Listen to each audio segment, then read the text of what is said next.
Hi friends, welcome back to my channel. അപ്പോൾ ഒരു video തുടങ്ങാവേ. Reporter ചാനലിലെ വാർത്താ ചാനലാണ്. ട്രോമയിലാക്കുന്നു അതിജീവിത അന്നേ പ്രശ്നം ഉന്നയിച്ച ജഡ്ജി, വിധിക്ക് പിന്നാലെ വിവാദം. ആരാണ്? Honey M Varghese. നടിയെ ആക്രമിച്ച കേസിൽ നടൻ ദിലീപ് കുറ്റവിമുക്തനായതിന് പിന്നാലെ കേസിൽ വിധി പറഞ്ഞ ജഡ്ജ് ഹണി എം വർഗീസ് വീണ്ടും ചർച്ചയായിരിക്കുകയാണ്.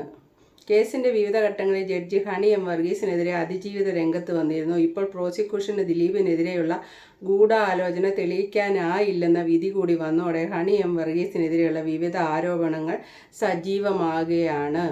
കോടതിയിലെ വിചാരണ വേളയിലെ ജഡ്ജിയുടെ ഇടപെടലുകൾ തന്നെ വീണ്ടും ട്രോമയിലാക്കും വിധമാണെന്നും അതുകൊണ്ട് വിചാരണ മറ്റൊരു ജഡ്ജിന്റെ കീഴിലേക്ക് മാറ്റണമെന്നുമായിരുന്നു അതിജീവിത പലതവണ ആവശ്യപ്പെട്ടത്. ഹൈക്കോടതിക്കും സുപ്രീം കോടതിക്കും അവർ ഹർജി നൽകി. സർക്കാർ ഒരു NGOയും സമാനമായ ഹർജികളുമായി എത്തി. പക്ഷെ ഒന്നിലും അനുകൂല നടപടി ഉണ്ടായില്ല. ഈ ജഡ്ജിയിൽ നിന്ന് നീതി ലഭിക്കില്ല. വിധിക്ക് പിന്നാലെ വീണ്ടും ചർച്ചയായി അതിജീവിതയുടെ പഴയ ഹർജി. ജഡ്ജിയുടെ നടപടികളിൽ വിമർശനം ഉന്നയിച്ചുകൊണ്ടാണ് 2 പബ്ലിക് പ്രോസിക്യൂട്ടർമാർ കേസിൽ നിന്നും പിന്മാറിയത്. അതിജീവിതയുടെ വിശ്വാസ്യത തകർക്കും വിധമായിരുന്നു ജഡ്ജിന്റെ ചോദ്യങ്ങളെന്ന് പ്രോസിക്യൂഷനും ആരോപിച്ചിരുന്നു. പോലീസിന് നൽകിയ മൊഴി കോടതിയിൽ മാറ്റിപ്പറഞ്ഞ നടി ഭാമയുടെ ഒരു വോയിസ് റെക്കോർഡ് കോടതിയിൽ സമർപ്പിക്കാൻ ഹണി എം വർഗീസ് അനുവാദം നൽകാതിരുന്നതിനെക്കുറിച്ചും വിമർശനം ഉയർന്നിരുന്നു. മെമ്മറി കാർഡുമായി ബന്ധപ്പെട്ടായിരുന്നു ഹണി എം വർഗീസിനെതിരെ ഏറ്റവും കൂടുതൽ വിമർശനം ഉയർന്നത്. നടിയെ ബലാത്സംഗം ചെയ്യുന്നതിൻ്റെ വീഡിയോ അടങ്ങിയ മെമ്മറി കാർഡ് കോടതിയുടെ കസ്റ്റഡിയിലിരിക്കെ 3 തവണ പ്രതിഭാഗത്തിൻ്റെ കയ്യിലെത്തി എന്നായിരുന്നു വെളിപ്പെടുത്തൽ. മെമ്മറി കാർഡ് ഈ രീതിയിൽ ദുരുപയോഗം ചെയ്യപ്പെട്ടുവെന്ന് ശാസ്ത്രീയമായി കണ്ടെത്തിയ ഫോറൻസിക് റിപ്പോർട്ട് ജഡ്ജി 2 വർഷത്തോളം മറച്ചുവെച്ചു എന്നാണ് പിന്നീട് ഉയർന്ന ആരോപണം. ഈ റിപ്പോർട്ട് തനിക്ക് കൂടി നൽകണമെന്ന അതിജീവിതയുടെ ആവശ്യത്തോടും ഹണി എം വർഗീസ് മുഖം തിരിച്ചു. പിന്നീട് ഇതിനായി അവർക്ക് ഹൈക്കോടതിയെ സമീപിക്കേണ്ടി വന്നു. ഇക്കാര്യം ചൂണ്ടിക്കാണിച്ചുകൊണ്ട് വിചാരണ മറ്റൊരു കോടതിയിലേക്ക് മാറ്റണമെന്ന് വീണ്ടും ഹർജി നൽകി. Judge honey M Varghese case പരിഗണിച്ചാൽ തനിക്ക് നീതി ലഭിക്കില്ല എന്നായിരുന്നു അതിജീവിത നേരത്തെ ഹൈക്കോടതി രജിസ്ട്രാർക്ക് അയച്ച കത്തിൽ വ്യക്തമാക്കിയിരുന്നത്. ഹണി എം വർഗീസിന്റെ മേൽനോട്ടത്തിൽ നടക്കുന്ന വിചാരണയിൽ തൃപ്തയല്ല. അതിനാൽ കേസ് പരിഗണിക്കുന്നതിൽ നിന്നും നിലവിലെ ജഡ്ജിയെ മാറ്റണമെന്നും അവർ ആവശ്യപ്പെട്ടു. ഇപ്പോൾ വനിതാ ജഡ്ജിയുടെ കീഴിൽ നടക്കുന്ന വിചാരണയിലൂടെ നീതി ലഭിക്കുമെന്ന് കരുതുന്നില്ല. കോടതിയുടെ കസ്റ്റഡിയിൽ സൂക്ഷിച്ച മെമ്മറി കാർഡ് അനധികൃതമായി പരിശോധിച്ചതായി ഫോറൻസിക് പരിശോധനയിൽ കണ്ടെത്തിയിരുന്നു. വേദനാജനകമായ കാര്യമാണത്. മെമ്മറി കാർഡിലുണ്ടായിരുന്ന ദൃശ്യങ്ങൾ കോടതിക്ക് പുറത്തു പോയിട്ടുണ്ടാകുമോ എന്ന് സംശയിക്കണം. ദൃശ്യങ്ങൾ പ്രചരിക്കുമോ എന്ന പേടിയുണ്ട്. ഈ വനിതാ ജഡ്ജിയുടെ ശ്രദ്ധയിൽപ്പെട്ടിട്ടും കുറ്റവാളികളെ കണ്ടെത്താൻ നടപടിയെടുക്കുന്നില്ല. അതിജീവിത രജിസ്ട്രാർക്ക് അയച്ച കത്തിൽ പറഞ്ഞു. എന്നാൽ തെറ്റായ കീഴ്വഴക്കം സൃഷ്ടിക്കുമെന്ന് വ്യക്തമാക്കിക്കൊണ്ട് ഹൈക്കോടതി ഹർജി തള്ളി. ഇപ്പോൾ ദിലീപിനെ കുറ്റവിമുക്തമാക്കിയ വിധിക്ക് ശേഷം ഈ മെമ്മറി കാർഡ് ദുരുപയോഗത്തിൽ കോടതിക്ക് എന്താണ് മറുപടി പറയാനുള്ളത് എന്നാണ് ചോദ്യങ്ങൾ ഉയരുന്നത്. PT തോമസിന്റെ ആത്മാവിന് ഈ വിധിയിൽ ഒരിക്കലും തൃപ്തി ഉണ്ടാകില്ല. ഉപാധികളില്ലാതെ അവർക്കൊപ്പം മാത്രം. ഉമാ തോമസ് ഒരു മാധ്യമപ്രവർത്തകന് നടി നൽകിയ ഒരു അഭിമുഖത്തിൽ ഒരു കാര്യം പറഞ്ഞു. കോടതിയിൽ വിചാരണയ്ക്കിടയിൽ നേരിടേണ്ടി വന്ന തിക്ത സംഭവത്തെക്കുറിച്ച് അതിജീവിത തുറന്നു പറഞ്ഞു. 2020 കോടതിയിൽ 15 ദിവസം പോയി. ആ ദിവസങ്ങളിൽ ഓരോ നിമിഷവും താൻ തെറ്റൊന്നും ചെയ്തില്ലെന്ന് തെളിയിക്കേണ്ടി വന്നുവെന്നാണ് നടി പറഞ്ഞത്. കോടതിയിലൂടെ ഈ വ്യവഹാരങ്ങൾക്ക് അപ്പുറത്ത് ഹണി എം വർഗീസിന്റെ കുടുംബ ബന്ധങ്ങളും പല ഘട്ടത്തിലും വിവാദങ്ങൾക്ക് വഴിവെച്ചു. തൃശ്ശൂരിലെ CPM മുൻ ജില്ലാ സെക്രട്ടറിയായിരുന്ന MM വർഗീസിന്റെ മകളാണ് ഹണി. CPM പ്രവർത്തകർ ഉൾപ്പെടുന്ന കേസുകളിൽ പാർട്ടിക്ക് അനുകൂലമായാണ് ഹണി എം വർഗീസ് തീരുമാനങ്ങൾ എടുക്കുന്നതെന്ന് ഒരു വിമർശനം നടക്കുന്നുണ്ട്. 2020 പ്രവർത്തകനായ CK ദീപുവിന്റെ മരണവുമായി ബന്ധപ്പെട്ട കേസിൽ CPM പ്രവർത്തകർക്കെതിരെ ആരോപണങ്ങൾ ഉയർന്നിരുന്നു. ഈ കേസ് ജഡ്ജി ഹണിയുടെ കീഴിൽ നിന്ന് മാറ്റണമെന്ന് ദീപുവിന്റെ അച്ഛൻ ഹൈക്കോടതിയിൽ ആവശ്യപ്പെടുകയും ഇത് കോടതി അംഗീകരിക്കുകയും ചെയ്തിരുന്നു. Honey M. വർഗീസ് നേരത്തെ സാമൂഹ്യ മാധ്യമങ്ങളിൽ പങ്കുവച്ച CPM അനുകൂല പോസ്റ്റുകളായിരുന്നു അന്ന് ഹർജിക്കാരൻ ചൂണ്ടിക്കാണിച്ചത്. അങ്ങനെ വാർത്തകൾ പോകുന്നുണ്ട് ഇഷ്ടം പോലെ ജഡ്ജിയുടെ കാര്യത്തിൽ. പക്ഷേ നേരത്തെ തന്നെ നടി ഈ കോടതിയിൽ നിന്ന് മാറ്റണമെന്ന് പറഞ്ഞ കാര്യം നമുക്കറിയാം. ഞാനത് സംബന്ധിച്ച് വീഡിയോ ചെയ്തിട്ടുള്ള മറ്റൊരാൾ പറയുന്നതോടെ നമുക്ക് 28 പേർ ഒറ്റയടിക്ക് മാറ്റി പറഞ്ഞു. മോട്ടീവ് തെളിയിക്കാനുള്ള അടിസ്ഥാന മൊഴികളെല്ലാം പർച്ചേസ് ചെയ്ത് കളഞ്ഞു. ഭാമ മാറ്റി പറഞ്ഞു, ബിന്ദു പണിക്കർ മാറ്റി പറഞ്ഞു, ഇടവേള ബാബു മാറ്റി പറഞ്ഞു, സിദ്ദിഖ് മാറ്റി പറഞ്ഞു. എല്ലാവരും ഈ കേസിന്റെ അടിത്തറ തകർക്കുന്നതിൽ പ്രതിഭാഗം നല്ല പണിയെടുത്തിട്ടുണ്ട്. ഇപ്പം നമ്മളിപ്പോൾ ഒരു കേസ് ഉണ്ടായി, ആ ക്രൈം സീനിൽ ഇല്ലാത്ത ഒരാൾക്കും ഇതിൽ പങ്കാളിത്തം ഉണ്ടായിരുന്നു സ്ഥാപിക്കുന്നതിലാണ് ഗൂഢാലോചന സ്ഥാപിക്കേണ്ടത്. അതിനാണ് ഏറ്റവും അടി മുതൽ മുകളിൽ വരെ തെളിയിക്കേണ്ടത്. അതൊരു പ്രധാന കാര്യമാണ് അയാളുടെ മോട്ടീവ് തെളിയിക്കുക. അയാൾക്ക് എന്തായിരുന്നു ലക്ഷ്യം, എന്തിനു വേണ്ടിയാണ് അയാൾ ഇതെടുത്തത്. അപ്പോൾ അതിലൊരു പ്രധാന കാര്യമുള്ളത് ദിലീപും മഞ്ജു വാര്യരും പാർട്ട്നേഴ്സായി ജീവിക്കവേ ദിലീപിന് കാവ്യമാധവനുമായി ബന്ധമുണ്ടായിരുന്നു. ആ ബന്ധം മഞ്ജുവിൽ എത്തിച്ചു കൊടുക്കാൻ പണിയെടുത്ത ആളുകളോടുള്ള വിരോധം, അങ്ങനെയാണല്ലോ ഇത് ബിൽഡ് ചെയ്യപ്പെട്ടുള്ളത്. അപ്പോൾ അതാണ് മോട്ടീവായിട്ട് കണ്ട ഒരു കാര്യം. ആ മോട്ടീവിന് വേണ്ടിയിട്ടുള്ള തെളിവുകളായിരുന്നു ഭാമയുടെ മൊഴി. ഇവർ തമ്മിൽ അതിൻ്റെ പേരിൽ വഴക്കുണ്ടാക്കുന്നത് ഞാൻ കണ്ടിട്ടുണ്ട്. ആരും ഈ പറയുന്ന ഇരയും ദിലീപും തമ്മിൽ വഴക്കുണ്ടാക്കുന്നത് കണ്ടിട്ടുണ്ട്. സിദ്ദിഖ് പറഞ്ഞു അവർ തമ്മിൽ അതിൻ്റെ പേരിൽ തർക്കിക്കുന്നത് കണ്ടിട്ടുണ്ട്. അതിൻ്റെ പേരിൽ അവസരങ്ങൾ നിഷേധിക്കുന്നു. ഇടവേള ബാബുവിനോട് പരാതി പറഞ്ഞു, ഇടവേള ബാബു അത് പറഞ്ഞിട്ടുണ്ട്. ഫൈനലി ഇവരെല്ലാം മാറ്റി പറഞ്ഞു. 28 പേർ ഒറ്റയടിക്ക് മാറ്റി പറഞ്ഞു. മോട്ടീവ് തെളിയിക്കാനുള്ള അടിസ്ഥാന മൊഴികളെല്ലാം പർച്ചേസ് ചെയ്ത് കളഞ്ഞു. ഭാമ മാറ്റി പറഞ്ഞു, ബിന്ദു പണിക്കർ മാറ്റി പറഞ്ഞു, ഇടവേള ബാബു മാറ്റി പറഞ്ഞു, സിദ്ദിഖ് മാറ്റി പറഞ്ഞു.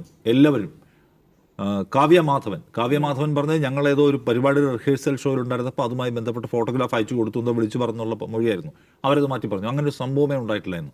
അപ്പം മോട്ടീവ് പ്രൂവ് ചെയ്യാൻ കഴിയുന്ന തരത്തിലുള്ള സംഗതിയിൽ മാറ്റി. പക്ഷേ ഈ സാക്ഷികൾ കൂറുമാറുന്നതായി പ്രോസിക്യൂഷൻ പ്രഖ്യാപിക്കുന്നുണ്ട്. അപ്പോൾ ഇത് കോടതി കണ്ടുകൊണ്ടിരിക്കുകയാണ് ഈ മൊത്തത്തിലുള്ള അട്ടിമറി. ഇന്നിപ്പം ഞാനിപ്പോൾ അസാഫ് അലിയോട് സംസാരിക്കുമ്പോൾ അദ്ദേഹം പറയണം, പക്ഷേ ഡിജിറ്റൽ എവിഡൻസ് ഉണ്ടായിരുന്നു ഇത് കണ്ടുപിടിക്കാൻ. അതായത് ഗൂഢാലോചന എന്ന് പറഞ്ഞാൽ അദ്ദേഹം പറയാണ്, അതായത് സുപ്രീം കോടതിയുടെ ഒരു വിധി പ്രസ്താവത്തിൽ പറഞ്ഞിരിക്കുന്നു, നിങ്ങൾ ഒരു കുറ്റകൃത്യത്തിന്റെ തോട്ട്സ് ഷെയർ ചെയ്താൽ പോലും അത് ഗൂഢാലോചന പങ്കാളിത്തത്തിന്റെ ഭാഗമായി വരും. അത് കോടതിക്ക് പരിഗണിക്കാമായിരുന്നു. പക്ഷേ കോടതി അസസ് ചെയ്യുന്നതിൽ പരാജയപ്പെട്ടു പോയി. അതുകൊണ്ട് ഹൈക്കോടതി ഇവരെല്ലാം തിരികെ കൊണ്ടുവരും ഈ പ്രതികളെന്നാണ് അദ്ദേഹം പറയുന്നത്. അപ്പോൾ ഇതിനകത്ത് രണ്ട് കാര്യങ്ങളുണ്ട്. ഒന്ന്, കേസിനെ അട്ടിമറിക്കാൻ വലിയ പണിയെടുത്തു, കേസിന്റെ ബേസ് പൊളിക്കാൻ പണിയെടുത്തു. രണ്ട്, കോടതിയുടെ സമീപനം ഇവിടെ ക്വസ്റ്റ്യൻ ചെയ്യപ്പെടുന്ന ഒന്നാണ്. കോടതിയെ ക്വസ്റ്റ്യൻ ചെയ്തതിന് നിയമപരമായ ഒരു പ്രശ്നമില്ല എന്ന കാര്യം നമ്മൾ പ്രത്യേകം കാണണം. അപ്പോൾ ഈ രണ്ട് ഘടകങ്ങൾ അവിടെ ഉണ്ട്. എന്നാൽ തന്നെയും ഇതിനകത്ത് ഇതിൻ്റെ ഇപ്പം ഞാൻ പറഞ്ഞതേ, അതായത് ഒരു കോടതിയുടെ സമീപനത്തിൽ പ്രശ്നമുണ്ട്, അല്ലെങ്കിൽ ഒരു കേസ് ഇങ്ങനെ എല്ലാവരും കാണെ പൊളിഞ്ഞു പോയിക്കൊണ്ടിരിക്കുകയാണ്. ഒരു സ്റ്റേറ്റ് എന്താണ് ചെയ്യേണ്ടത്? ഒരു സ്റ്റേറ്റ് അല്ലേ ദ മോസ്റ്റ് പവർഫുൾ തിങ് എന്ന് പറഞ്ഞാൽ ആരാണ്? ഭരണകൂടമാണ്. ഭരണകൂടം എന്ന് വെച്ചാൽ ആരാണ്? ജനങ്ങളുടെ ഭരണകൂടമാണ് എന്ന് വെച്ചാൽ ജനമാണ്. അപ്പം ജനത്തിൻ്റെ ഒരു ഭരണകൂടം ഒരു കേസ് ഇങ്ങനെ പൊളിഞ്ഞു പോകുന്നത് കണ്ടുകൊണ്ട് നിൽക്കുക. ഒരു കേസിൽ ഏതോ ഒരു ജഡ്ജി എന്തോ ഒരു മുൻവിധി സമീപനം എടുക്കുന്നു, നമുക്കൊന്നും ചെയ്യാൻ പറ്റില്ല എന്ന് പറഞ്ഞ് നിൽക്കുക. അല്ലെങ്കിൽ ഒരു പണക്കാരൻ അയാളുടെ പണച്ചാക്കുമായിട്ട് ഇറങ്ങിയിട്ട് മൊത്തം കേസ് പർച്ചേസ് ചെയ്തുകൊണ്ടിരിക്കുന്നു, നമുക്കൊന്നും ചെയ്യാം. അങ്ങനെ നിൽക്കലാണോ സർക്കാരിനെ ചെയ്യാൻ പറ്റുന്നത്? അതിനേക്കാൾ പവർഫുൾ എന്താ? ഗവൺമെൻറ്റാണ്.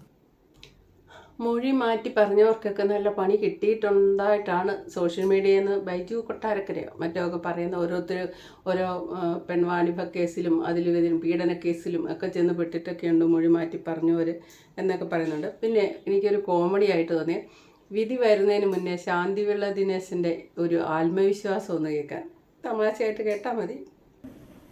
സിനിമാസ് വിറ്റിട്ടായാലും ശരി, ഈ കേസിന്റെ വിധി വന്നു കഴിഞ്ഞാൽ ഒരു 10 പേരുടെ പേരിലെങ്കിലും മാനനഷ്ട കേസ് ഫയൽ ചെയ്യണമെന്ന്. കാരണം ഇതിലെ 2 സ്ത്രീകളുടെ, മലയാള സിനിമയിലുള്ള 2 പ്രഗത്ഭരായ 2 നടികളുടെ പാസ്പോർട്ട് പരിശോധിച്ചാൽ മതി ഈ കേസ് തെളിയിക്കാൻ പറ്റും ആരാണ് ഇതിന്റെ പിന്നിൽ കളിച്ചതെന്ന്.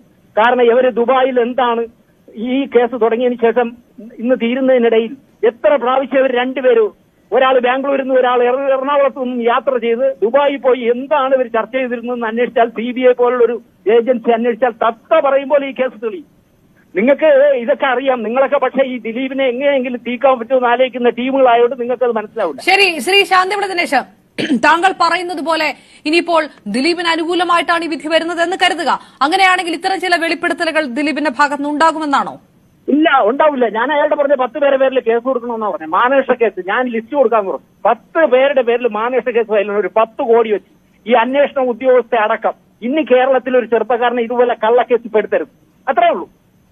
തിരിച്ചാണ് സംഭവിക്കുന്നതെങ്കിൽ ശാന്തിവിള ദിനേശ് എന്നൊരു സംവിധായകൻ ഇത്രയും വർഷം ഈ ന്യായീകരിച്ചത് മുഴുവൻ തിരുത്തേണ്ടി വരില്ലേ? പശ്ചാത്തപിക്കേണ്ടി വരില്ലേ മാധ്യമങ്ങൾക്ക് മുന്നിൽ? അതുണ്ടാകും. കാക്കയുടെയല്ല, കാക്ക അത് മലന്ന് പറക്കണം. ഈ ഈ ഈ കേസിന്റെ ഇന്ന് വരെ തെളിവ് അന്വേഷിച്ച് നടക്കുക. എങ്ങനെ പിന്നെ അയാളെ ശിക്ഷിക്കും? ഒരു തെളിവ് വേണ്ടേ അയാളെ ശിക്ഷിക്കാൻ? അയാളുടെ പേരിലുള്ള കേസ് അന്വേഷിച്ചുകൊണ്ട് നടക്കുക. എന്നിട്ട് കണ്ടില്ലേ നിങ്ങൾ ഒരു കള്ള സംവിധായകനെയും അന്വേഷണ ഉദ്യോഗസ്ഥൻ കള്ളം പറഞ്ഞില്ലേ എന്നെ കോടതിയിൽ വെച്ച് കൊല്ലാൻ ഭീഷണിപ്പെടുത്തിയെന്ന്. ഒടുവിൽ അന്വേഷിച്ച് പറഞ്ഞ അന്ന് ആ ദിവസം പർട്ടിക്കുലർ ദിവസം കേസേ ഇല്ല കോടതി. ദിലീപും വന്നിട്ടില്ല, ഈ അന്വേഷണ ഉദ്യോഗസ്ഥനും വന്നിട്ടില്ല. അങ്ങനെ കോടതി കയറി കാക്കിയിട്ടുകൊണ്ട് കള്ളം പറഞ്ഞ ഒരു ഏജൻസിയില്ല ഇത് അന്വേഷിച്ച്. അയാള് ആ കേസ് ഇല്ലാത്ത ദിവസം അയാളെ കോടതിയിൽ വെച്ച് ദിലീപ് ഭീഷണിപ്പെടുത്തിയിരുന്നു. സാറേ ഇതൊന്ന് കഴിഞ്ഞോട്ട് കാണിച്ചു തരാം. ഇങ്ങനെ എന്തെല്ലാം പറയാമോ? ഇവിടെ കേരളത്തിൽ കഴിഞ്ഞ 8 വർഷത്തിനിടയിൽ ആരെല്ലാം ചത്തോ അവരെ എല്ലാം ദിലീപ് കൊന്നെന്ന് ഇവിടെ എത്ര മഹാമാരി നിങ്ങളുടെ ചാനലുകളിൽ വന്നിരുന്നു പറഞ്ഞു. ശ്രീ ശാന്തിവിള ദിനേശ്, ബാക്കി എന്തും താങ്കൾ വേണമെങ്കിൽ നിശ്ചയിച്ചോളൂ. സൈബർ ഇടങ്ങളിൽ ഉണ്ടായിട്ടുള്ള ആക്രമണങ്ങൾ, ഏട്ടൻ പാവാട ടീമിന്റെ അഴിഞ്ഞാട്ടമൊക്കെ നാട്ടുകാരൊക്കെ കണ്ടതല്ലേ? അതിലൊക്കെ വ്യക്തമായിട്ടുള്ള തെളിവുണ്ടല്ലോ. ബാക്കി എന്ത് നിഷേധിച്ചാലും എനിക്ക് ഒരാളിന്റെ പാവാട എനിക്ക് അറിഞ്ഞൂടാ. നിങ്ങൾ പറയുന്ന പാവാടയൊന്നും എനിക്ക് അറിഞ്ഞൂടാ. ഞാൻ അതൊന്നും അന്വേഷിച്ചു പോകുന്ന ആളല്ല. ആ പാവാടയൊക്കെ നിങ്ങൾ വാങ്ങിക്കൊണ്ടിരുന്നത്. അതായത് ഏതെങ്കിലും തരത്തിൽ മറിച്ചൊരു വിധി കോടതിയിൽ നിന്നുണ്ടാകുമെന്ന് ശ്രീ ശാന്തിവിള ദിനേശ് കരുതുന്നില്ല. കാക്ക മലന്ന് പറക്കും. കാക്ക മലന്ന് പറക്കും.